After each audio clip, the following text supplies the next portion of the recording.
I have watched many survival shows in the past, looking at dual survival, Naked and Afraid, Man vs. Wild, Survivor Man. It's always fun to see the challenge that those individuals are putting their bodies through, putting their minds through, and seeing how, for many of the times, they persevere through some very distinct challenges that most of us will never face.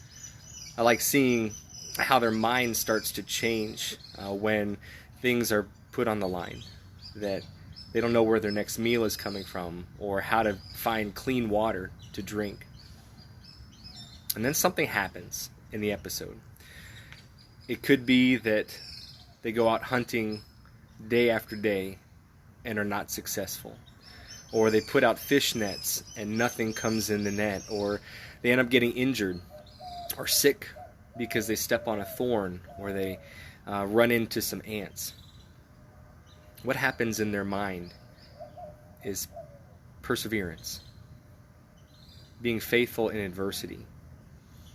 Yesterday was not the greatest day for me as a pastor and a church leader because I felt like many of the things I was trying to do weren't working. We got to the restaurant like we normally do, and things were fine. It was a good day. The band shows up, and I can't connect my computer to the slide so that I can use it as a remote.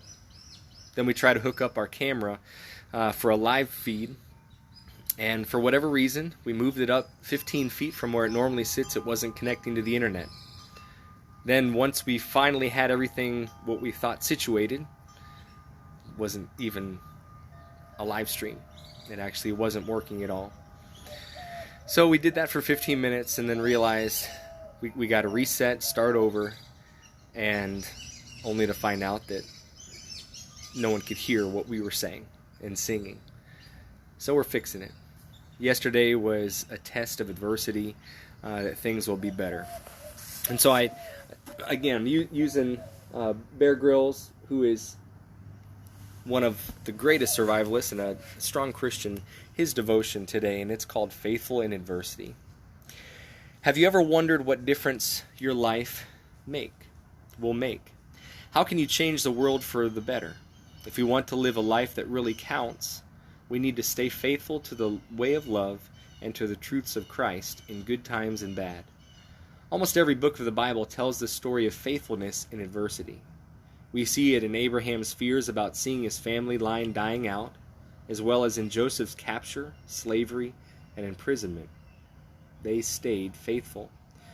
Moses and Gideon knew that they were totally ill-equipped for the challenges they faced, while the story of Job describes how one man's trust in God was tested to the absolute limit, yet they stayed on course. Peter, Paul, and so many others in the New Testament tasted endless failure and opposition, but they stuck firm to Christ all the way. These humbling stories can put all our problems in perspective, and they remind us that we don't have to pretend that everything is always rosy. When life is bad, it is okay to feel downhearted, but don't wallow in it long. Look up, not in. Know that there's always a bigger picture. God is with us in the tough moments, right beside us, calming us and strengthening us. Let's try to be like Paul. And he says, sorrowful, yet always rejoicing, poor, yet making many rich, having nothing and yet possessing everything.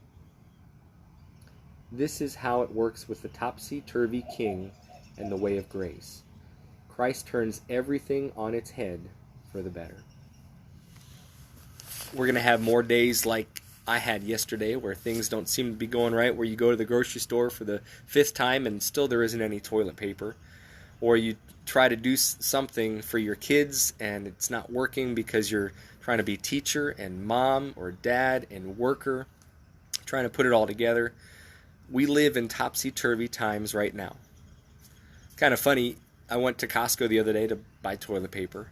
Was not successful because I got there too late and I wasn't going to stand in a line for an hour. And I asked the man at the door, I said, is there a time in the day when the line is not this long? He said, actually, no, it's always this long. And it's been like this for 3 or 4 weeks. And I kind of scratched my head and I thought to myself, we haven't been in this situation for 4 weeks. And yet he's feeling like this has been that long. This has been a month.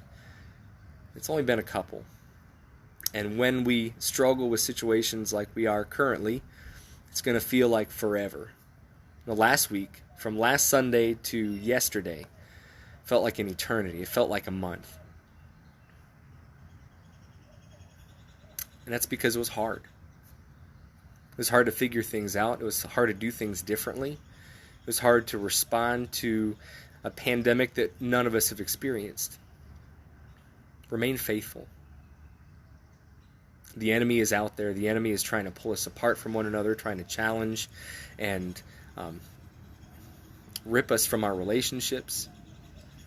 But right now, we need to dig in. We need to look up, not in, and give thanks to God. Have a great day. Look forward to seeing you again soon.